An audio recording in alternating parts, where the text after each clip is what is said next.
Fala galera, beleza? Já chega esmagando o like, deixa o likezão aí se tu é um homem de valor, ajuda esse canal a crescer se ele tá te ajudando.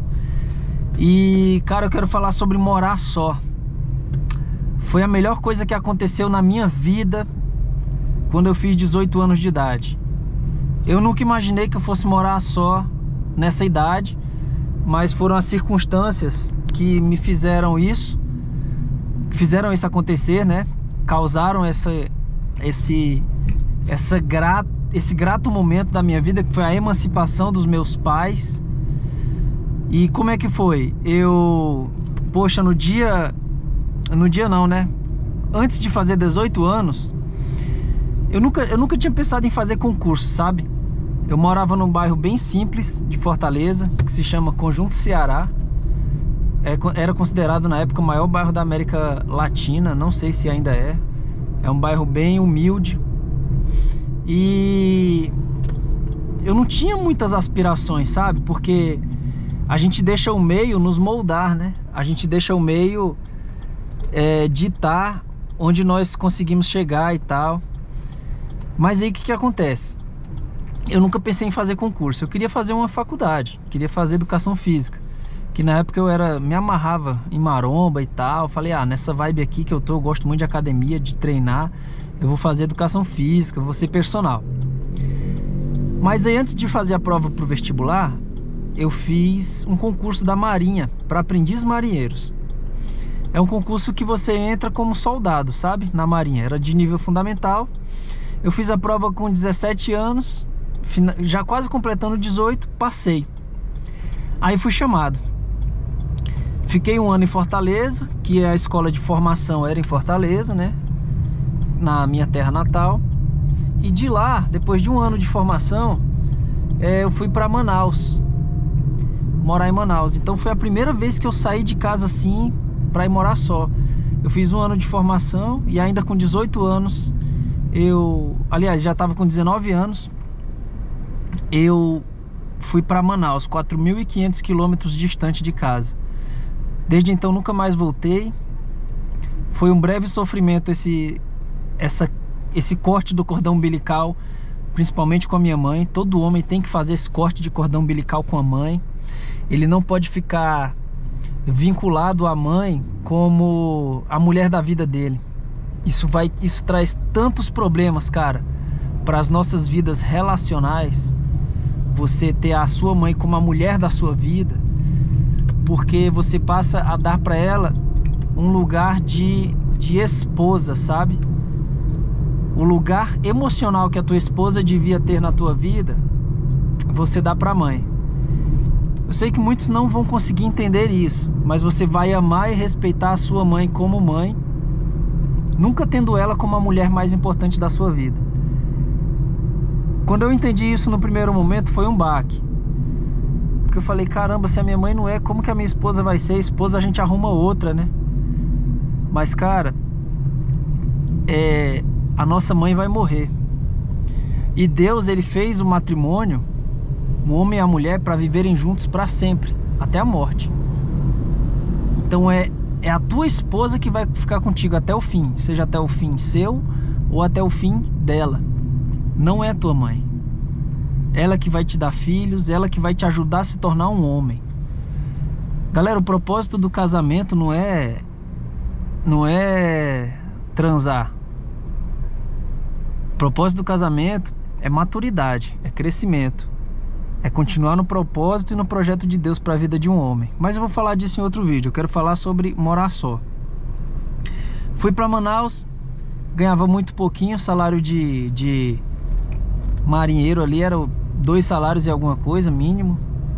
Então a gente morava em 6 amigos, 6 marinheiros num kitnet de 1 quarto. Então tinha 6 colchonetes ali e não cabia todos os 6 no mesmo quarto, né? Alguns dormiam na sala quando todos estavam a bordo. A gente chamava o nosso apartamento de Albatroz. Albatroz é o nome de um barco. E quando estava todo mundo em casa, a gente estava a bordo, né, do nosso barco ali em Manaus. E foi muito bom, cara. Teve um momento que eu era muito acostumado a dar satisfação pro meu pai, pra onde eu saía, ele me cobrava, né? Fala pra onde você vai pra eu não ficar preocupado. Eu cresci assim, dando satisfação. Vou ali comprar o leite, vou ali na casa do meu amigo tal, entendeu? Sempre que eu saía era costume. Então nos primeiros dias que eu comecei a morar com esses amigos, eu ia, por exemplo, jantar um lanche em alguma lanchonete. Aí eu ia saindo de casa e falei: galera, eu vou ali na lanchonete. Aí os meus amigos começaram a falar: ué, eu sou teu pai, bicho? Não quero saber da tua vida não, vai pra lá. Aí foi que eu comecei a me tocar, tá ligado? Caraca, velho, sou eu na vida, mano. É eu cuidando da minha vida aqui. Não tem mais que dar satisfação. Então comecei a entender o que é ser dono e responsável e cuidar do próprio nariz. Outra coisa que eu aprendi a duras penas também, que valeu muito a pena, foi a me controlar um pouco mais financeiramente. Porque quando você tem pai e mãe, a geladeira tá sempre cheia, você não sabe de onde vem, né? Então eu pegava meu salário ali, não tinha muito controle no gasto, e chegava final do mês, tava sem grana até pra comer, cara. Aí eu ficava no quartel, dormindo no quartel, morando no quartel a última semana, porque no quartel tinha comida. E uma coisa muito boa, que isso me ajudou a abrir os olhos, foi que eu falei: cara, eu tô, poxa, cuidando da minha vida, ganhando meu salário, concursado, vou ficar pedindo dinheiro pro meu pai e minha mãe? Aí eu me toquei, entendeu? Que eu tinha que me virar, parar de sugar meu pai e minha mãe. Aí comecei a ter que fazer dar certo, mesmo que eu tivesse que pedir. Às vezes nos últimos dias eu comia só miojo no almoço e na janta, na época que o miojo era baratíssimo, ainda é baratinho hoje, né? Era só miojo. E cara, foi uma luta que eu cresci muito. Em um ano ali eu amadureci demais da conta, amadureci assim. Foi fantástico, cara. Eu assumi o controle da minha vida, a rédea da minha vida. Eu não precisava mais dar satisfação a ninguém. E ver como era duro pros meus pais, entendeu? Tinha hora que eu parava, sentava e falava: caraca, bicho, como que meu pai e minha mãe criou eu e a minha irmã, cada um ganhando um salário mínimo. A gente estudava em escola particular, eles conseguiam ter carro. Que doideira é essa, cara? E eu não tô conseguindo com 2 salários, entendeu? Então assim, cara, crescer dói, emancipar-se dói. Eu lembro nessa emancipação, quando eu tava saindo de Fortaleza, que eu chorei muito no avião. Não queria chorar na frente da minha mãe, segurei o choro da despedida pra chorar no avião. E chorei bastante no avião, mas aquele choro ali foi o choro de quebra do cordão umbilical, sabe? De agora sou eu e é a minha vida e eu vou ter que cuidar dela, e não tem mais mamãe nem papai. Porque, cara, isso te prepara pro futuro. Você não vai ter papai e mamãe pra sempre. Quanto antes você cortar esse cordão umbilical, tanto antes você vai se tornar um homem de valor, um homem que cresce, um homem que tá avançando, tá mudando de fase. E a palavra-chave para você entender que você tá amadurecendo e tá crescendo é mudança de fase. Você tem que mudar de fase. A criança, ela não consegue andar, daqui a pouco ela tá engatinhando.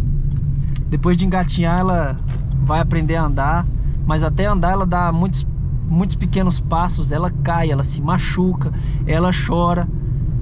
Mas ela tá fazendo aquilo ali porque ela tá crescendo, ela tá mudando de fase. Quando você para de mudar de fase, a sua vida para de fazer sentido. Então você era uma criança, filho, depois você se tornou um homem, solteiro, aí depois você passa a ser um cara com um relacionamento, você casa, tem responsabilidade agora com casa, esposa, filhos. Aí depois de ser pai, você vai ser avô. Você vê, é tudo mudança de fase. Só que tem gente que tá estacionado na vida, na fase de... Ó, galera, eu vou fazer uma publicidade para essa empresa aqui de mobilidade urbana. Tem gente que estaciona na vida. Deixa eu puxar aqui pra cá. Tem gente que estaciona na vida, galera, na fase de adolescente, de jovem, e fica ali pra sempre, irmão. Não dá, cara, pra viver assim. Você tem que crescer, você tem que seguir o seu rumo, brother. Você só pode ficar na sua casa cuidando da sua mãe com uma condição: se ela for extremamente doente, não conseguir cuidar de si sozinha. Senão, cara, você tem a obrigação de partir. Você tem que passar necessidade, dificuldade. A dificuldade forja homens de caráter, homens de valor. Você tem que ser forjado no ferro e fogo.